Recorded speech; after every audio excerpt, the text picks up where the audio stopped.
정부가 온실가스를 줄이고 안정적으로 전기 공급량 확보하기 위해서 새로운 계획을 발표했는데요.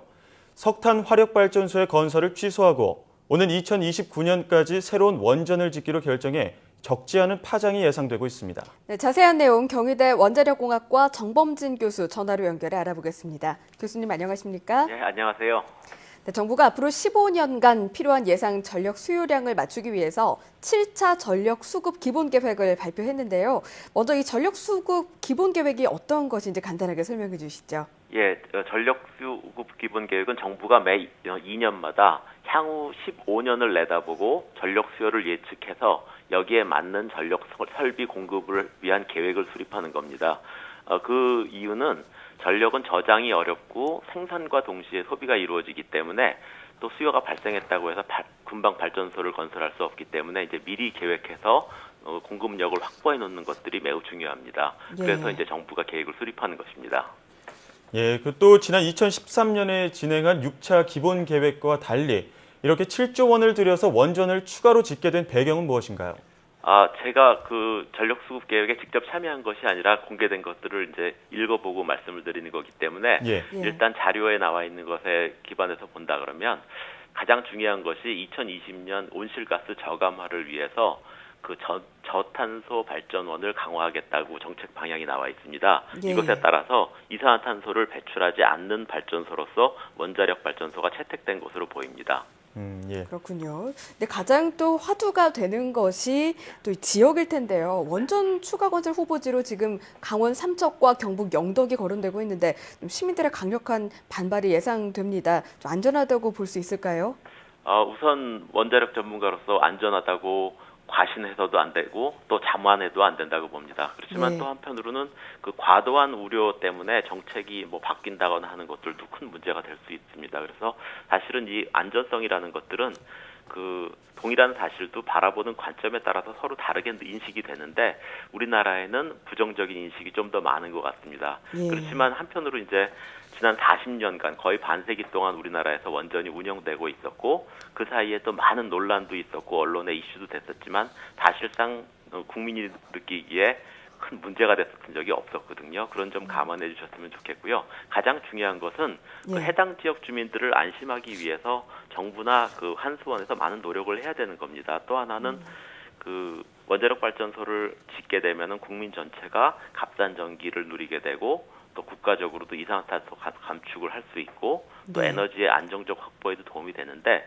지역 주민들이 그것을 위해서 희생하는 셈이기 때문에 그 주변 지역을 지원하는 노력도 굉장히 많이 필요합니다. 예. 또 그런가 하면 이 주요 7개국 G7 정상들이 이 화석연료 사용을 끝내자고 촉구하는 것은 물론 이 기후변화 대응에 힘을 모으기로 한 상황인데요.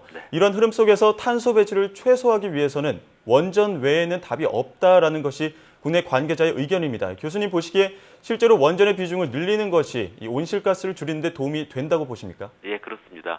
우선 그 이산화탄소의 한 80%가 교통 부문하고 에너지 부분에서 나옵니다. 그리고 나머지 이제 산업과 일상 생활에 관한 부분인데 사실 산업 부분이나 교통 부분을 우리가 줄일 수가 없습니다. 그렇기 때문에 이제 이산화탄소를 저감해야 된다 그러면 에너지 부분에서 줄이는 것이 그 필수적인 요소인데요. 원자력 발전소를 지금 만약에 석탄으로 대체한다 그러면은 약 온실가스가 한 1억 2천만 톤이 더 증가하게 되고요. 그러면 이게 보통 우리나라에서 생산하는 양의 한 15%, 18% 정도에 해당됩니다. 그렇기 때문에 지금 현재로서 원자력 발전소를 다른 발전원으로 대체하게 되면 너무나 피해가 심하고요. 그렇기 때문에 이제 온실가스를 저감하려 그러면 원자력 발전소를 늘리는 방법밖에 없습니다. 신재생 에너지나 이런 것들이 있긴 하지만 그 자체가 너무 소량이고 또 너무 비싸기 때문에 그 아직은 현실화된 기술은 아니라고 생각하고 있습니다. 네, 특히나 현실화적인 측면에서 온실가스 배출량을 더 줄이고 효율을 높이는 그 방안으로 말씀을 주셨는데 아마 좀 지역 주민이 반대하는 이유 중 하나가 일본 사례 때문이 아닐까 예. 싶은데요. 네. 이 원전 사고에서 보듯 사고가 나면 이 원전은 치명적일 수 있다는 위험을 안고 있기 때문이 아닌가 싶습니다. 또 그래서 독일이 2022년까지 모든 원전의 가동을 중지하기로 했다. 뭐 이런 소식도 있는데 혹시 좀 정부의 정책이 안전보다는 효율성만 따지는 것은 아닌가 하는 의견도 나오는데 어떻게 보십니까? 일단 아까 말씀드린 것처럼 우리가 생각하는 것들이 사실에 기초하고 있느냐 아니면 인식에 기초하고 있느냐 하는 문제인데 예. 독일하고 이태리에는 좀 부정적인 인식이 좀 많은 편이었습니다. 그런데 이제 우리나라엔 잘 안 알려져 있지만 영국 같은 경우에는 굉장히 부정적인 나라였음에도 불구하고 2011년에 후쿠시마 사고를 경험을 하고 직접 가서 확인을 하고 오히려 그 2년 후인 2013년에 신원전 정책을 발표를 했습니다. 야당도 다 합의했고요. 그래서 예. 그 원전 8기를 짓기로 계획을 발표하고 지금 추진을 하고 있는 국가입니다. 이것과 같이 어떤 나라의 경우에는 후쿠시마 사고를 보고 굉장히 부정적으로 생각을 하고 어떤 나라는 그 정도냐 그럼 우리 감당할 수 있다 이렇게 생각하기도 합니다. 그래서 사실은 이것들에 대해서는 사실이 중요한데 우리나라에는 사실보다는 인식이 더 많이 돌아다니고 있는 것이 문제라고 생각합니다. 그렇다면 교수님은 뭐 인식보다는 사실은 어느 정도는 안전하다 보신다는 입장이시죠? 그렇습니다. 네. 네, 알겠습니다. 자, 끝으로 온실가스 감축과 또 안정적인 전력 공급 이 두 마리 토끼를 잡기 위해서는 무엇보다 이번 계획이 효과적으로 실행되는 것이 중요할 텐데요. 네. 이를 위해서 앞으로 어떤 방안이 마련돼야 한다고 보십니까? 아직은 이게 계획이 확정된 것이 아니라 공청회나 이런 여러 과정을 통해서 좀 더 의견 수렴을 하게 되겠지만 우선은 안정적인 공급이라는 건 무조건 설비를 늘리는 방법밖에 없습니다.